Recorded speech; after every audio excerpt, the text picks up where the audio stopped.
The live TV, सच सबसे आगे। नमस्कार, मैं हूं रंजीत झा और आप देख रहे हैं द लाइव टीवी। हरियाणा में हुई हिंसा के बाद सिर्फ आरोप के बिना पर अंधाधुंध बुलडोजर चलाने वाले मुख्यमंत्री मनोहर लाल खट्टर की सारी हेकड़ी हाईकोर्ट ने निकाल दी है।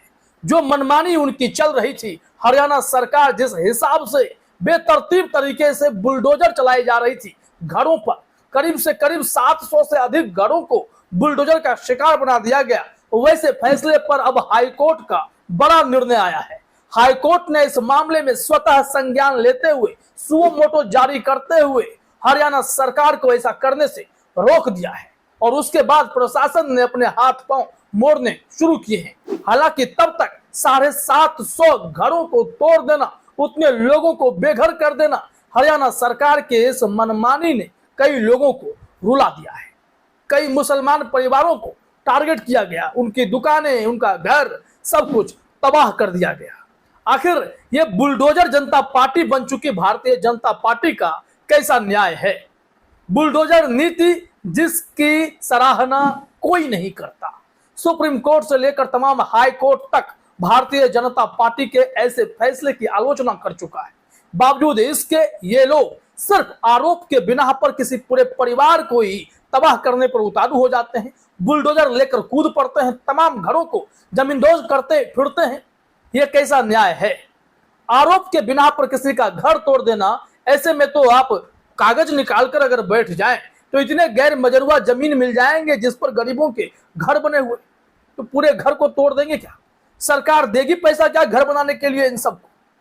इस तरीके से बेतरतीब फैसले लेने वाली भारतीय जनता पार्टी की सरकारों पर इस वक्त जो हाईकोर्ट का फैसला आया है, वो कहीं ना कहीं एक करारा थप्पड़ की तरह है कि आप बेतरतीब नहीं जा सकते। न्यायपालिका भी तो है जहां पर इंसाफ की उम्मीद की जा सकती है। ये गरीबों की दुआ सुनने जैसा ही तो है, क्योंकि इसमें हाईकोर्ट ने सुओ मोटो लिया है।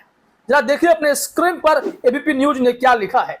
हरियाणा में नूह हिंसा के बाद अवैध निर्माण पर बुलडोजर चलाया जा रहा था, लेकिन अब हाईकोर्ट ने स्वतः संज्ञान लेते हुए इस कार्रवाई पर रोक लगा दी है और अब ऐसा हरियाणा सरकार नहीं करेगी। सिर्फ हरियाणा की बात नहीं है, ये घटनाएं जो हैं ये उत्तर प्रदेश में भी, मध्य प्रदेश में भी, असम में भी हर जगह हो रही है। सरकारों ने यह तय कर लिया है कि बुलडोजर से जब हम न्याय करेंगे तो उसमें अन्याय नहीं होगा, लेकिन यह कतई उचित नहीं है। जिस तरीके से हरियाणा में नूह हिंसा के बाद अधिकतर मुसलमानों के घरों को टारगेट किया गया, 750 से अधिक घर तोड़ दिए गए, उसके बाद इन लोगों का क्या होगा जो घर से बेघर हो गए? उन लोगों का क्या होगा जो दुकान से अपनी रोजी रोटी चला रहे थे? ऐसे में कितने बेगुनाह इसके शिकार हो गए। जो आरोपी है उसे सिद्ध करना अदालत में पड़ता है, ना कि पुलिस ने मान लिया कि हाँ ये आरोपी है तो चलिए इसका घर तुड़वा देते हैं। सरकार ने यह निर्देश दे दिया, ओपन हैंड दे दिया कि दंगा के आरोपियों पर बुलडोजर चला दीजिए। यह न्याय होता है क्या? आइए जरा खबर में देखते हैं कि क्या जानकारी दी गई है। इसमें एबीपी न्यूज ने अपने हेडलाइन में लिखा है, नूह कम्युनल क्लैश, अब नूह में नहीं चलेगा सीएम खट्टर का बुलडोजर। पंजाब और हरियाणा हाईकोर्ट ने लगाई रोक। ये रोक बहुत पहले लग जानी चाहिए थी। इस मामले पर असदुद्दीन ओवैसी ने भी प्रतिक्रिया दी थी। उन्होंने कहा था कि कॉन्फिडेंस बिल्डअप करने का काम मोदी सरकार कर रही है, भाजपा सरकार कर रही है, बुलडोजर चलवा देंगे और इससे जो है देश में उनका कॉन्फिडेंस बढ़ जाएगा। नहीं, यह गलत है और हमेशा गलत रहेगा। यहां देखिए क्या बताया गया है खबर में। हरियाणा के नूह में 31 जुलाई को हिंसा के बाद सरकार की तरफ से अवैध निर्माण पर लगातार बुलडोजर चल रहा है, लेकिन अब पंजाब और हरियाणा हाईकोर्ट के आदेश के बाद इस कार्रवाई पर रोक लगा दी गई है। सरकार की तरफ से नूह में लगातार हिंसा में शामिल आरोपियों के निर्माण और दुकानों को गिराया जा रहा था। अब हाईकोर्ट के आदेशों की अनुपालना करते हुए तोड़फोड़ अभियान को रोक दिया गया है। डीसी ने संबंधित अधिकारियों को अवैध निर्माण पर कार्रवाई रोकने के आदेश दिए हैं। ये खबर है। अब सोचिए कि कितनी कार्रवाई हो गई। हमने कहा कि 700 से अधिक घर, 750 से अधिक घर मान लीजिए जो रिकॉर्ड में है, और भी ज्यादा हो सकते हैं। छोटे बड़े घर किसी को नहीं बख्शा जा रहा था। ये हरियाणा उजाड़ने का प्लान था या हरियाणा बसाने का प्लान था? हिंसा के बाद शांति की अपील की जाती है और दंगाइयों पर कार्रवाई की जाती है या फिर दंगाइयों के परिवार पर कार्रवाई की जाती है, ये समझ से परे है। हरियाणा में चल क्या रहा है और हरियाणा ही क्यों? हमने कहा भारतीय जनता पार्टी नहीं, इसे आप बुलडोजर जनता पार्टी कहिए। ये बुलडोजर जनता पार्टी है। बात बात पर बुलडोजर निकलता है और गरीबों के घर को कुचल दिया जाता है, जमींदोज कर दिया जाता है। आंकड़े कुछ आए हैं हमारे पास कि इस हिंसा के बाद हरियाणा सरकार ने कैसे कार्रवाई की है। बुलडोजर से दमन करके ये लोग चाहते हैं कि हरियाणा में शांति फैल जाए, लेकिन वो जो बेघर हो गए वो कहां जाएंगे? उनके अंदर जो अशांति फैली है उनका क्या इलाज होगा? सरकार कभी सोचती है क्या? सिर्फ आरोप के बिना पर, और आरोप के बिना पर पुलिस अगर एक्शन लेने लगे तो फिर अदालतों का काम क्या है? अदालत कुछ नहीं करे, अदालत मुंह देखती रहे और पुलिस वाले एक्शन फैसला ऑन द स्पॉट करके चले आए? क्या यही अंजाम होना चाहिए? क्या यही हमारा संविधान कहता है? जरा सोचिए तो सही, कैसे निर्णय लिए जा रहे हैं बीजेपी के शासन में। यहाँ बताया गया है कि नूह में पिछले 4 दिन से तोड़फोड़ की कार्रवाई चल रही थी। इस दौरान 753 से ज्यादा घर, दुकान, शोरूम, झुग्गियां और होटल गिराए जा चुके हैं। प्रशासन ने इन्हें अवैध बताते हुए कहा कि इनमें रहने वाले 31 जुलाई की हिंसा में शामिल थे। नूह में अब तक प्रशासन ने 37 जगहों पर कार्रवाई कर 57.5 एकड़ जमीन खाली कराई। इनमें 162 अस्थायी और 591 अस्थायी निर्माण गिराए गए। नूह शहर के अलावा पुन्हाना, नगीना, फिरोजपुर, झिरका और पिंगनवा जैसे इलाकों में भी अतिक्रमण हटाए गए। कल प्रशासन ने हिंसा के दिन जिस 3 मंजिला सहारा होटल से पत्थरबाजी की गई उसे भी गिरा दिया था। प्रशासन का कहना है कि होटल मालिक को सब पता था, लेकिन उसने दंगाइयों को पत्थर इकट्ठा करने से नहीं रोका। उनके रोकने से क्या दंगाई रुक जाते? क्या उस होटल को गिरा देने से उन दंगाइयों को बहुत बड़ी सजा मिल गई या फिर होटल मालिक को नुकसान हुआ?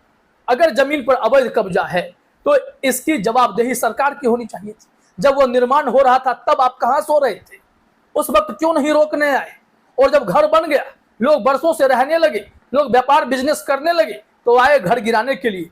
अवैध है तो कार्रवाई का एक अलग तरीका होगा, ना कि मौके पर आप आरोपी को दोषी मानते हुए आप उनके घर को गिरा देंगे, उनके परिवार को परेशान करना शुरू कर देंगे। इस मामले में असदुद्दीन ओवैसी ने भी प्रतिक्रिया दी है।